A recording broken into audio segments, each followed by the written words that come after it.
अस्सलाम वालेकुम। उम्मीद है आप सब लोग खैरियत से होंगे। आज हम बात करेंगे मुश्तज़नी से कैसे जान छुड़वा सकते हैं, सेक्स एजुकेशन हमारे लिए कितनी ज़रूरी है और वालिदैन और असातिज़ा का इसमें क्या किरदार है, मुश्तज़नी के क्या नुकसानात हैं और स्टेप बाय स्टेप आप इस एडिक्शन से कैसे बाहर आ सकते हैं। गुजारिश सिर्फ इतनी है कि वीडियो को मुकम्मल देख लीजिएगा। मुश्तज़नी यानी हाथ के ज़रिए अपनी मनी का अखराज करना, मनी का निकालना। मुश्तज़नी एक ऐसा अमल है जिसके ज़रिए हम अपने मुस्तकबिल का नुकसान करते हैं, हम अपनी जवानी का नुकसान करते हैं और ख़ुद को एक जहन्नम के गड़े की तरफ धकेल देते हैं। हाथ से मनी का निकालना एक ऐसा नुकसान है जिसकी तलाफ़ी किसी तरह नहीं हो सकती। जो इंसान से सरदर्द हो चुकी, इलाज मुआलजे से सिर्फ इतना होता है कि नकारा मशीन मुरम्मत हो जाती है और वो काम देने लगती है, मगर जिस तरह नई मशीन और मुरम्मत शुदा मशीन के काम में फ़र्क होता है वो बाकी रह जाता है। पुरानी मशीन मुरम्मत के बाद आए दिन बिगड़ती रहती है और इसे बार बार मुरम्मत और एहतियात की ज़रूरत होती है। इसी तरह जो लोग जलक, मुश्तनी, हाथ से मनी निकालने के मरीज़ हैं, जब वो ठीक हो जाएं तो इन्हें चाहिए कि अपनी देखभाल पर ख़ुसूसी तवज्जो दें। अब हम बात करते हैं मुश्तनी के नुकसानात क्या हैं। मुश्तनी से हमारा जो नर्वस सिस्टम है वो बिल्कुल तबाह हो जाता है, जिसे हम असाब कहते हैं। हमारे असाब कमज़ोर हो जाते हैं, हमें भूलने की आदत हो जाती है, कोई चीज़ जहाँ पे रखें याद नहीं रहती, क़ुव्वत बा की कमी हो जाती है, जिस्मानी कमज़ोरी, थकावट, सुस्ती हो जाती है, चिड़चिड़ापन हो जाता है, किसी के साथ बात करने को दिल नहीं करता, उज़्वे ख़ास की ग्रोथ रुक जाती है। क्योंकि जब आप हाथ से पंपिंग करते हैं, हमारे जो उज़्वे ख़ास के टिश्यूज़ हैं वो डैमेज हो जाते हैं, उनमें खून का फ़्लो रुक जाता है, उनमें वो खून का बहाव नहीं रहता, जिसकी वजह से आपकी जो नेचुरल ग्रोथ होनी होती है वो नहीं होती, जिससे आपको आगे आने वाली ज़िंदगी में बहुत सी परेशानियों का सामना करना पड़ता है। मनी पतली हो जाती है, कतरे आना शुरू हो जाते हैं, क्योंकि हमारा जो उज़ू है इसके टिश्यूज़ हसास हो जाते हैं। और आप जब सोचते हैं, क्योंकि जब जो आपके हाथ की साख्त है, ये आपका हाथ काफ़ी हार्ड होता है, ये नेचुरल वे नहीं है सेक्स का। और जो अल्लाह ताला ने नेचुरल वे बनाया है उसको, और इसको आप इमेजिन करके देखें कि आप अपना कितना नुकसान करते हैं। और जो हमारा उज़्वे ख़ास है उसके टिश्यूज़ बहुत हसास होते हैं। जब हम हाथ रसी करते हैं तो वो मुकम्मल तौर पे डैमेज हो जाते हैं, उनमें वो खून का फ़्लो नहीं रहता, आपका किसी काम में दिल नहीं लगता। मुश्तनी की सबसे बड़ी वजह इंटरनेट का गलत इस्तेमाल है। बच्चे, छोटे छोटे बच्चे मोबाइल का यूज़ कर रहे हैं, जिनको सही पता नहीं कि मोबाइल को कैसे इस्तेमाल करना है। जब वो इंटरनेट को यूज़ करते हैं तो आस्ता आस्ता वो लज्जत में मुब्तला हो जाते हैं और मुश्तनी करना शुरू कर देते हैं।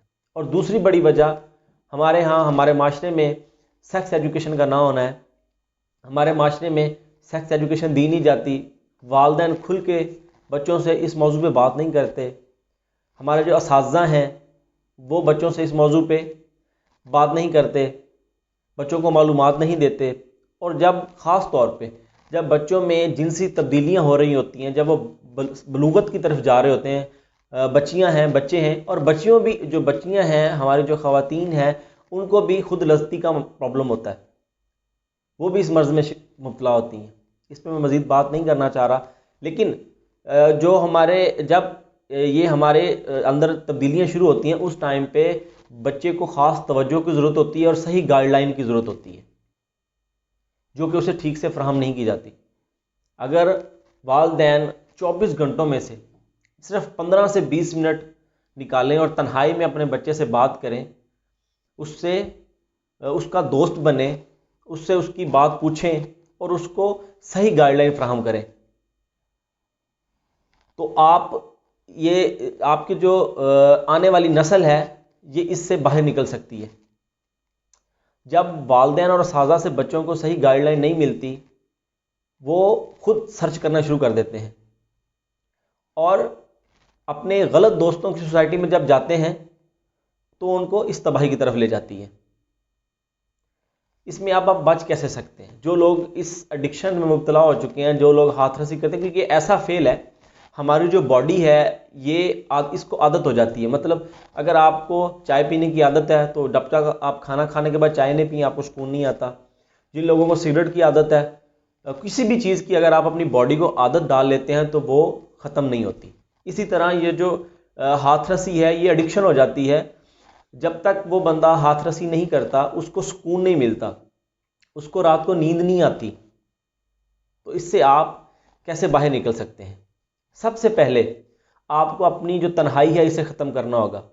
तन्हाई को ख़त्म करें, खुद को पब्लिक प्लेस पे रखें और तौबा करें, सच्ची तौबा करें। रात को अगर आप अकेले सोते हैं तो इकट्ठे सोएं, जहाँ पे आपके बाकी तमाम फैमिली मेम्बर्स होते हैं वहाँ पे सोएं। आपका जो डेली का रूटीन वर्क है, जो लाइफस्टाइल है, उसको चेंज करें, उसमें तब्दीली लेके आएँ। खुद को नमाज का पाबंद करें, रोज़ा रखें। इससे आप इस एडिक्शन से आपको बाहर आने में 100% मदद मिलेगी। और मोबाइल का इस्तेमाल खुदारा कम कर दें अगर आप इससे बाहर आना चाहते हैं, नहीं तो आप खुद को तबाह कर बैठेंगे। और अगर टाइम पे किसी भी चीज़ को दुरुस्त कर लिया जाए तो उस पर फिर हमें पछतावा नहीं होता। और अगर टाइम पे किसी भी एडिक्शन को अगर दुरुस्त ना किया जाए तो बाद में सिवाय पछतावे के कुछ नहीं बचता। और दो चीज़ें जिससे आप इसको खाने के लिए, मतलब मैं आपको नुस्खा बताने जा रहा हूँ। एक तो ये है कि जब आपको हाथरसी जो लोग कर रहे थे उनको हिस्स बहुत ज़्यादा बढ़ जाती है, उनको शहावत बहुत ज़्यादा आती है बात बात पे, क्योंकि हाथरसी करना बहुत आसान है। इसके लिए आपको कहीं जाने की ज़रूरत नहीं होती, ईज़िली आप इस फेल को सरअंजाम दे सकते हैं। इसके लिए मैं आपको एक नुस्खा बताने जा रहा हूँ। इसके इस्तेमाल से आपके अंदर जो हिस्स बढ़ चुकी है ये इतदाल में आ जाएगी। और अगर इस नुस्खे से आपको अफाका ना हो तो सेकंड स्टेप ये होता है कि हम उस मरीज़ को तेल लगवाते हैं, उज़्वे ख़ास पे तेल की मालिश करवाते हैं, जिससे उसके ऊपर जो है छाले बन जाते हैं, जिससे पहले जो 3 से 4 या 5 दिन होते हैं उसको वो एडिक्शन नहीं, वो हाथरसी नहीं कर सकता, वो उस एडिक्शन की तरफ नहीं जा सकता, क्योंकि उसके उज़्वे ख़ास पे छाले निकले होते हैं। उसको वो हाथरसी की जो लज़्ज़त ले रहा होता है वो नहीं ले सकता। सबसे पहला स्टेप ये है कि आपने 50 ग्राम खुश्क धनिया लेना है। इसमें 10 ग्राम पोटाशियम ब्रोमाइड आपको पंसार से एक पाउडर मिलेगा वो डालना है, और 10 ग्राम इसमें कफूर डालना है। इन तीनों को लहदा पीस के मिक्स कर लें और 500 मिलीग्राम वाला कैप्सूल भर लें।